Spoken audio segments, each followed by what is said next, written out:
Welcome to Thriving Tribesmen. My name is Kuri, your host. This is going to be sweet and short because I've got a lot of things to do. Got a UFC match to watch. Just finished watching the rugby. Got a soccer game for you American guys to watch. And then I'm really excited to watch the Super Bowl. Sadly, my team is not in there, so I usually support New England Patriots, but obviously didn't do very well this season. But pretty happy to watch the Super Bowl. I watch it every year, so pretty excited. But this episode, I needed to make it. Usually I would have waited till Monday to make it, but I think I need to say it's probably still fresh in my mind. So yesterday at work, I had a scenario that happened. So generally, there's a guy, I've taken him under my wing. I'm sort of coaching him as we go. So just on life, business principles, money-making principles, and just being in a relationship.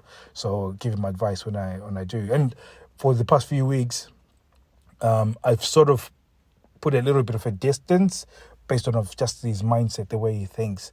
When he's approached by a scenario, he opts to think of it as somebody trying to get against him. So it wasn't my place to tell him that you need to have a better mindset. I think I wanted him to figure that out for himself. So I sort of kept my distance.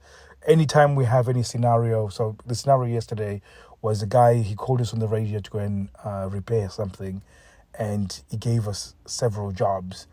And then he got into this mindset that, this guy has got nothing better to do but to find jobs for us. And it was this sort of instant negative mindset that he went into, that some vindication behind this call. And that wasn't the case. Whether it was or it wasn't a big deal. It was something that was broken that needed to be fixed. And that's what I said to him, is like, you've already instantly gone into a negative mindset. And what that does, why it's important to really protect your mind when it comes to this, is that every time it's like fuel, and this is how I think of it, that every time your brain is focused on the negative, it's additional fuel that you're burning that is unnecessary, especially if it's something that you cannot change. Like, we're meant to be fixing this. So the moment I get into this negative mindset, start really winding myself up, getting into anger, getting into frustration, getting into thinking of ways of making it to vindicate and revenge, and you start going through all this process, and it's really it really burns that mental fuel, and this is where you start experiencing mental fatigue. So you think, I really want to read this book, but I never have the energy.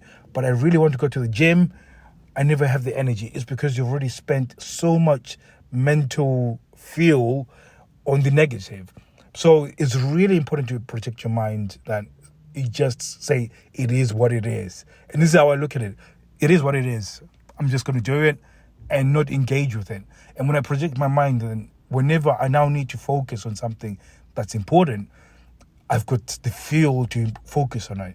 So it's an important part of seduction, because when it comes to seduction, if you're easily offended, if you're easily taken offense to something that's been, or any scenario, usually I look at it as you're walking on an edge of a cliff, and anytime anybody does anything, you just fall off the cliff. It's like you're so flimsy that anytime that anything happens, you're straight into anger, straight into frustration, straight into an argument, and really the lack of control that you have within your sexless relationship, you're now trying to exert it on other parts of your life. Because, again, I was speaking to somebody this week, and they were talking about, I really hate the fact that I've got this sexual desire. I wish I didn't have it. I said, if you don't allow yourself to have that sexual desire, if you don't embrace it, that will manifest itself somewhere else.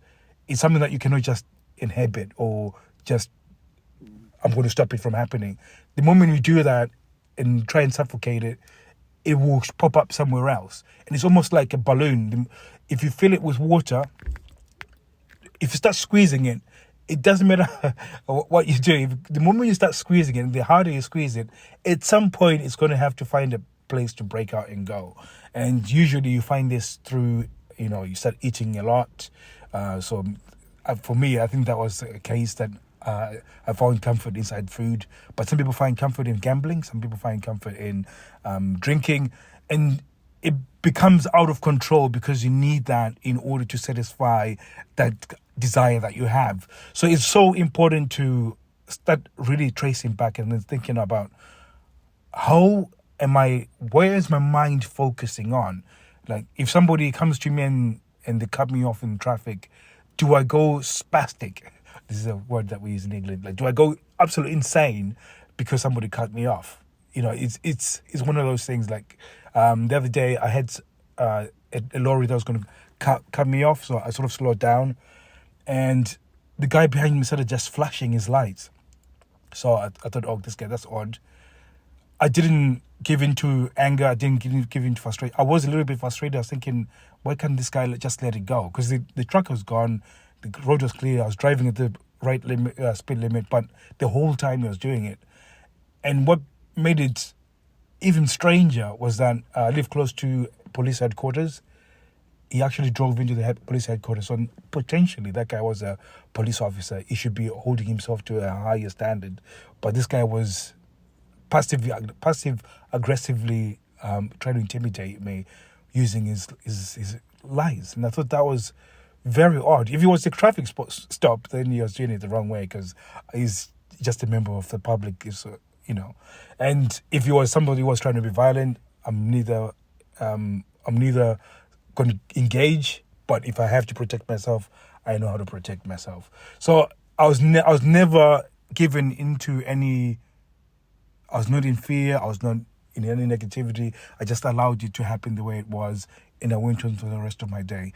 If that guy was easily offended, you would have gone off the cliff. And for the rest of the day, you would have been thinking about the guy who was slowing down because he maybe didn't know how to drive. And then you'd ruminate on this thought pattern, and it will just ruin the rest of his day. And therefore, when it's now time to seduce, that mental fatigue is getting to it. This is one thing I always talk about, that guys always half-heartedly seduce their partner because they're already mentally fatigued. So, and some of you guys already know what I'm talking about. So if you're easily offended, so sometimes I've said in a podcast, and the moment I say something that really hits you at the core, you'd be upset. Probably you're going to choose not to listen to the podcast, which is okay. But it's one of those things. It's very, very important that you protect your mind. And I speak about this all the time. And this is why I say you go training, you have to go and start eating well, sleeping well. You can't do it consistently. There's sometimes when you give in. Today, I ate a big breakfast that was not healthy, but that was my family time, and I was spending time with my family. I didn't want to be the odd one out ordering this way. So I just wanted to make it nice and relaxing and enjoyable, and it was. So again, I'm back on it tomorrow, eating well, going to sleep well, and then train Monday. And this is a continuous thing, and a lot of it is just me fueling my brain. Those will be the habits that I do to fuel my brain. And then in order to maintain onto that fuel so I can focus it on the important bits, I don't indulge in anything that is negative, or at least puts me into a bad state, especially puts me into anger, that puts me into frustration, that puts me into really negative emotions that will linger for a long period, especially when it lingers for a few hours. That's a whole lot of fuel wasted that you could have used to focus on something that is income generating, or working on yourself to become a more attractive partner. So it's a very, very intense training. Probably this alone, if you put this principle into your life, I can guarantee you your life will be absolutely insane. So again, if you want to learn more about this, if you really want to go into detail with this, go to Thriving Tribesmen on Instagram and just type in case study. Or no, don't type in case study, because case study is shut yesterday actually. So that's not going to happen anymore. Just type in, tribesmen, and then I'll know that you've come from the web podcast, and therefore we'll give you a chat. I think we're going to be doing a masterclass. So there's a masterclass happening on Thursday. So feel free to type in tribesmen, and then we'll give you details on how to register for the masterclass, and then you can join us. Then I'll be teaching some of these teachings, and you can get you really excited about, how to focus your energy and how to use your energy to really, show your charisma so you're more attractive to your partner instead of really wasting it on the negative parts of everyday life. So thank you very much for listening. I'll be speaking to you. Take care.